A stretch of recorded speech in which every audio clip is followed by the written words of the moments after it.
ಮೇಡಮ್ದು video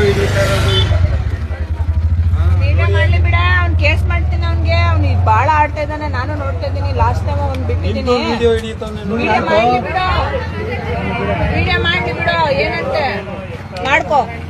correct ಆಗಿ clarity ಆಗಿ ಮಾಡ್ಕೋ ವಿಡಿಯೋನ. ಅಲ್ಲ ಮೇಡಮ್, ನಮ್ದು ಮನೆ ಹತ್ರ ಅಲ್ವಾ, ಅದಕ್ಕೆ ನಾವು ಇರ್ಬೇಕು. ಕ್ಲಾರಿಟಿ ಆಗಿ ವಿಡಿಯೋ ಮಾಡ್ಕೋ. ಪೊಲೀಸ್ ಇನ್ಸ್ಪೆಕ್ಟರ್ಗೆ ನೀನು ವಿಡಿಯೋ ಮಾಡ್ತೀಯಾ? ಕಾಪಿ ಇದೆ. ನಿಧಾನಕ್ ಮಾತಾಡೋ. ಮೊನ್ನೆ ಬಚಾವ್ ಆಗ್ಬಿಟ್ಟೆ, ಇವತ್ತು ಬಚಾವ್ ಆಗಲ್ಲ. ಜೋರ ಮಾತಾಡಿದ್ರೆ ನಿಧಾನಕ್ ಮಾತಾಡ್ಬೇಕು. ಮೊನ್ನೆ ಫುಲ್ ಡೈರಿ ಕೆತ್ತಿದ್ದೀನಿ ನಿನ್ ಬಗ್ಗೆ.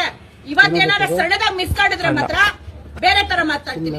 ನಿಧಾನಕ್ ಮಾತಾಡ್ಬೇಕು. ರೋಡ್ ಅಲ್ಲಿ ನಿಂತ್ಕೊಂಡು ನಾನು ಇನ್ವೆಸ್ಟಿಗೇಷನ್ ಮಾಡಲ್ಲ. ನೀನು ಬರ್ತಾ ಇಲ್ಲ ಅಂತ SHO ಹೇಳಿಕೆ ನಾನು ಇಲ್ಲಿ ಬಂದಿರೋದು. ನಿಂದೇನ್ ಕಾಪಿ ಇದೆ ತಗೊಂಡ್ ಸ್ಟೇಷನ್ಗೆ ಬಾ, ಅರ್ಥ ಆಯ್ತಾ? ವಿಡಿಯೋ ಮಾಡಕ್ಕೆ ಸೋಷಿಯಲ್ ಮೀಡಿಯಾದಲ್ಲಿ ಹೀರೋಯಿಸಂ ಬೇಡ. ನೀವಿರುವಾಗಲೇ ಒಂದು 2 ಟೈಮ್ ಕೊಟ್ಟಿದ್ದೀನಿ ಮೇಡಮ್. ಯಾರ ಹತ್ರ ಕೊಟ್ಟಿದ್ಯಾ? ನಿಮ್ಮ ಹತ್ರನೂ ಕೊಟ್ಟಿದ್ದೀನಿ. ಗ್ರಾಚಾರ ಕಡಿಮೆ ಆಗಿದೆ ನಿನಗೆ. ನಮ್ಮ ಕೋರ್ಟಿನ ಆದೇಶದಂತೆ ನಮ್ಮ ಮನೆಗೆ ನಾವು ಪೊಸಿಷನ್ಗೆ ಹೋಗಿದ್ದು. ಅಕ್ರಮವಾಗಿ ಬಾಡಿಗೆ ಕೊಟ್ಟಿದ್ರು. ಇಷ್ಟು ದಿನ ಬೆಲ್ಲದ ನಂದ ವಿಶಾಲಾಕ್ಷಿ ಅನ್ನೋರು ಅಕ್ರಮವಾಗಿ ಬಾಡಿಗೆ ಕೊಟ್ಕೊಂಡಿದ್ರು. ಅದನ್ನು ನಾವು ಇವತ್ತು ಪೊಸಿಷನ್ಗೆ ಹೋಗಿ ಮನೆ ಒಳಗೆ ಪೂಜೆ ಮಾಡಿ ಮನೆ ಒಳಗಿರುವಂಥ ಸಂದರ್ಭದಲ್ಲಿ ಆಗಲೇ 2 ದಿನ ನಿನ್ನೆ ಮನೆ ಒಳಗಿಂತ ಸಂದರ್ಭದಲ್ಲಿ ಪಟ್ಟಣ ಪೊಲೀಸ್ ಠಾಣೆ ಇಲಾಖೆ ಅವ್ರನ್ನ ಅಧಿಕಾರಿಗಳನ್ನ ಕರ್ಕೊಂಬಂದು ನಮ್ಮನ್ನು ಬೆದರಿಸಿ, ಇನ್ನೂ ಅವ್ರ ಜೊತೆ 50 ಜನಗಳನ್ನ ಕರ್ಕೊಂಬಂದು ನಮ್ಮನ್ನು ಬೆದರಿಸಿ ಹೊಡೆದಾಕ್ತೀವಿ ಅಂತೆಲ್ಲ ಹೇಳಿ ಖಾಸಗಿ ವ್ಯಕ್ತಿಗಳು. ಅದ್ರ ಜೊತೆ ಇನ್ಸ್ಪೆಕ್ಟರ್ ಸುಮಾರಾಣಿಯವರು ಕೂಡ ನಮಗೆ ಧಮಕಿಯನ್ನು ಹಾಕಿ, ನಾನು ನನ್ನ ಪ್ರೊಟೆಕ್ಷನ್ಗೋಸ್ಕರ ಲೈವನ್ನು ಮಾಡಿದಾಗ ನೀನು ಲೈವ್ ಮಾಡು, ನಿನ್ನ ಮೇಲೆ ನಾನು ಕೇಸ್ ದಾಖಲು ಮಾಡ್ತೀನಿ, ಆ ಥರ ಈ ಥರ ಅಂತ ನಮಗೆ ಎದುರಿಸಿದ್ದಾರೆ. ದಯವಿಟ್ಟು ಇದ್ರ ಬಗ್ಗೆ ಗೃಹ ಇಲಾಖೆಯವರಾಗಿರ್ಬೋದು, ಇಲ್ಲ SP ಶೋಭಾರಾಣಿ ಮೇಡಮ್ ಆಗಿರ್ಬೋದು, ಇದಕ್ಕೆ ನಮಗೆ ನ್ಯಾಯ ದೊರಕಿಸಿ ಸೂಕ್ತ ಇವ್ರ ಮೇಲೆ ಕ್ರಮ ಜರುಗಿಸಿ ತನಿಖೆನೂ ಮಾಡಿಸ್ಬೇಕು ಇವ್ರ ಮೇಲೆ ಅಂತ ಹೇಳ್ತೇನೆ. ಈಗಾಗಲೇ ನಾನು 2 ಬಾರಿ ಅವ್ರ ಮೇಲೆ ಕಂಪ್ಲೇಂಟ್ ಕೊಟ್ಟಿದ್ದೀನಿ. ಅಕ್ರಮವಾಗಿ ಬಾಡಿಗೆ ಕೊಟ್ಟಿದ್ದಾರೆ ಅಂತ ಕಂಪ್ಲೇಂಟ್ ಕೊಟ್ಟಿದ್ದೀನಿ. ಈ ಸೊತ್ತು ನಮ್ಮ ಹತ್ರ ಇದೆ, ಮನೆ ಡಾಕ್ಯುಮೆಂಟ್ ಎಲ್ಲ ನಮ್ಮ ಹತ್ರ ಇದೆ, ಈ ಸೊತ್ತು ಕೂಡ ಇದೆ ನಮ್ಮ ಹತ್ರ. ಆಮೇಲೆ ಆ ಬೆಲ್ಲದ ನಂದ ವಿಶಾಲಾಕ್ಷಿ ಅನ್ನೋರ ಮೇಲೆ ನಾನು ಕಂಪ್ಲೇಂಟ್ ಕೂಡ ಲಾಡ್ ಮಾಡಿದ್ದೀನಿ. ಇದನ್ನು ಯಾವುದನ್ನು ಲೆಕ್ಕಿಸ್ತೀನಿ, ನಾನು ಕಂಪ್ಲೇಂಟೇ ಕೊಟ್ಟಿಲ್ಲ ನೀವು ಅಂತ ನಿನ್ನೆ ವೀಡಿಯೋದಲ್ಲೂ ಕೂಡ ಅವರು ನಮ್ಮ ಲೈವ್ನಲ್ಲಿ ಹೇಳಿದ್ದಾರೆ.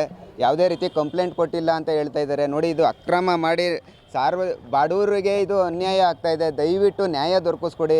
ಆ ಪಟ್ಟಣ ಪೊಲೀಸ್ ಠಾಣೆ ಕೃಷ್ಣರಾಜಪೇಟೆ ಪಟ್ಟಣ ಪೊಲೀಸ್ ಠಾಣೆಯಲ್ಲಿರುವಂಥ ಅಧಿಕಾರಿಗಳನ್ನೆಲ್ಲ ತೆಗೆದು ಒಳ್ಳೆ ಅಧಿಕಾರಿಗಳಾಕಿ ಸಾರ್ವಜನಿಕರಿಗೆ ಒಳ್ಳೆಯದಾಗಲಿ. ಕೃಷ್ಣರಾಜಪೇಟೆ ಮಂಡ್ಯ ಜಿಲ್ಲೆ ಕೃಷ್ಣರಾಜಪೇಟೆ, ನಮ್ಮೂರು ಟೌನು, ಚಂದ್ರಶೇಖರ್ ಅಂದ್ಬಿಟ್ಟು. ಅಂದರೆ ನೀವು ನಿಮ್ಮ ಮನೆಯನ್ನು ಯಾರು ಬಾಡಿಗೆ ಕೊಟ್ಟಿದ್ದೀರಿ? ನಮ್ಮ ಮನೆಯನ್ನು ಅಕ್ರಮ ವ್ಯಕ್ತಿಗಳು, ಈ ಬೆಲ್ಲದ ನಂದ ವಿಶಾಲಾಕ್ಷಿ ಅನ್ನೋರು ಅಕ್ರಮವಾಗಿ ಬೇರೆಯವ್ರಿಗೆ ಬಾಡಿಗೆ ಕೊಟ್ಟಿದ್ದಲ್ಲದೆ ನಾವು ಕೋರ್ಟು ಕಚೇರಿ ಅಂತ ಅಲ್ದಿ ನಮ್ಮಂತೆ ಮಾಡ್ಕೊಂಬಂದು 2015ರಲ್ಲಿ ನಮ್ಮಂತೆ ನ್ಯಾಯಾಲಯ ಆದೇಶ ಮಾಡ್ತು.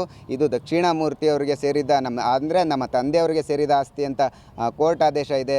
ಆಮೇಲೆ ಈ ಸೊತ್ತಿದೆ ನಮ್ಮ ಹತ್ರ. ಆಮೇಲೆ ಈ ಸೊತ್ತು ಜೊತೆಗೆ ಟ್ಯಾಕ್ಸ್ ಕೂಡ ನಾವೇ ಕೊಡ್ತಾ ಇರೋದು ಅದಕ್ಕೆ. ಆದರೆ ಬಾಡಿಗೆ ಮಾತ್ರ ಅವರು ಅಕ್ರಮದಲ್ಲಿ ಕೊಟ್ಕೊಂಡು ನೀವು ಬಂದರೆ ನಮ್ಮ ಮನೆ ಹತ್ರ ಕೊಲೆ ಮಾಡ್ತೀವಿ ನಿಮ್ಮನ್ನ, ಇನ್ನೂ 100 ಜನ ಬರ್ತಾರೆ ನಮ್ಮ ಹಿಂದೆ, ಅದು ಇದು ಅಂತ ಈಗಾಗಲೇ ಕೂಡ ನಮ್ಮ ತಂದೆಯವ್ರಿಗೂ ಕೂಡ ಇದೇ ಹಿಂಸೆನ ಕೊಟ್ಟಿರ್ತಾರೆ ಅವರು. ಪಾಪ ನಮ್ಮ ತಂದೆ ಅದರಿಂದ ನರಳಿ ಜೀವ ಬಿಟ್ಟಿದ್ದಾರೆ ಈ ಕೇಸ್ನ ಹೌದು, ಗೊತ್ತಿಲ್ಲ. ನಾವು ಮನೆ ಒಳಗಡೆ ಇದ್ದೋ, ಅವರು ಏನೋ ಯಾರು ಅಕ್ರಮವಾಗಿ ಬಾಡಿಗೆ ಇದ್ರಲ್ಲ ಅವರು ಕಂಪ್ಲೇಂಟ್ ಕೊಟ್ಟಿದ್ದಾರೆ ಅನ್ನೋ ಕಾರಣಕ್ಕೆ ಬಂದು ನಮ್ಮ ಮೇಲೆ ನಿನ್ನ ಹತ್ರ ದಾಖಲೆ ಏನಿದೆ ತಗೊಂಬಾ ಅಂತ ಅವರು ಹೇಳ್ತಾರೆ ನನಗೆ. ನಾನು ದಾಖಲೆ ಏನಿದೆ ತಗೊಳ್ಳಿ ಮೇಡಮ್ ಅಂತ ಅವ್ರಿಗೆ ತೋರ್ಸೋಕೆ ಹೋದ ಕ್ಷಣದಲ್ಲಿ ನನ್ನನ್ನು ಬೈದು ಅವರು, ನಾನು ನೋಡಲ್ಲ ಇಲ್ಲಿ, ನೀ ಸ್ಟೇಷನ್ಗೆ ತಗೊಂಬಾ, ಆ ಥರ ಈ ಥರ ಅಂತ ನನಗೆ ದೌರ್ಜನ್ಯ ಮಾಡ್ತಾರೆ. ಅಂದರೆ ಅಧಿಕಾರನ ದುರುಪಯೋಗ ಪಡಿಸ್ಕೊಂಡು ಅವರು ಏನು ಮಾಡೋಕೆ ಹೊರಟಿದ್ದಾರೆ ನಮಗೆ ಗೊತ್ತಿಲ್ಲ. ಇದ್ರ ಬಗ್ಗೆ ಸೂಕ್ತ ಮೇಲಧಿಕಾರಿಗಳು ಸೂಕ್ತ ಕ್ರಮನ ಜರುಗಿಸಿ ತನಿಖೆನೂ ಕೂಡ ಮಾಡಿಸ್ಬೇಕು ಇದ್ರ ಬಗ್ಗೆ ಅವ್ರಿಗೆ ಅಂತ. ಈ ಹಿಂದೆ ಕೂಡ ನಮಗೆ ಸಾರ್ವಜನಿಕ ಸ್ಥಳದಲ್ಲಿ ಥಳಿಸಿ ಅವರು ಒಮ್ಮೆ ನಮ್ಮ ಅಕ್ಕನ ಮಗನಾದ ಪ್ರಜ್ವಲ್ ಮತ್ತು ನನ್ನನ್ನು ಥಳಿಸಿ, ಇವರೇ ಯಾರು ಸುಮಾರಾಣಿ ಮತ್ತು ಶಫೀವುಲ್ಲಾ ಡ್ರೈವರು, ರಘು ಅನ್ನೋ ಒಬ್ಬ ಪೊಲೀಸ್ ಪೇದೆ ನಮ್ಮನ್ನು ಥಳಿಸಿ, ಅಮಾನುಷವಾಗಿ ಥಳಿಸಿ, ಅದನ್ನು MLC ಕೂಡ ಆಗಿದೆ. ನಾನು ಸರ್ಕಾರಿ ಆಸ್ಪತ್ರೆಯಲ್ಲಿ ಟ್ರೀಟ್ಮೆಂಟ್ ಕೂಡ ತಗೊಂಡಿದ್ದೀನಿ, ಅದ್ರ ಬಗ್ಗೆ ಚಿಕಿತ್ಸೆ ತಗೊಂಡಿದ್ದೀನಿ. ದೂರು ಕೊಟ್ಟಿದ್ದೀವಿ. ಇವಾಗ SP ಅವ್ರಿಗೆ ದೂರು ಕೊಟ್ಟಿದ್ದೀವಿ. ನಮಗೆ ನೋಡಿ ಈ ಥರ ಆಗಿದೆ. ಪಟ್ಟಣ ಪೊಲೀಸ್ ಠಾಣೆಯಲ್ಲಿ ಯಾವುದೇ ರೀತಿ ನಮಗೆ ಸ್ಪಂದನೆಯನ್ನು ಮಾಡ್ತಾಯಿಲ್ಲ. ಇದಕ್ಕೆ ಹೆಂಗಾದರೂ ಮಾಡಿ ಒಂದು ಕ್ರಮ ಜರುಗಿಸಿ ಮೇಡಮ್. ನಮಗೆ ಪ್ರೊಟೆಕ್ಷನನ್ನು ನೀವೇ ನೀಡಬೇಕು. ನಾವು ಪೊಲೀಸ್ ಠಾಣೆಗಳ ಹತ್ರ ಹೋಗೋಕ್ಕಾಗ್ತಾಯಿಲ್ಲ.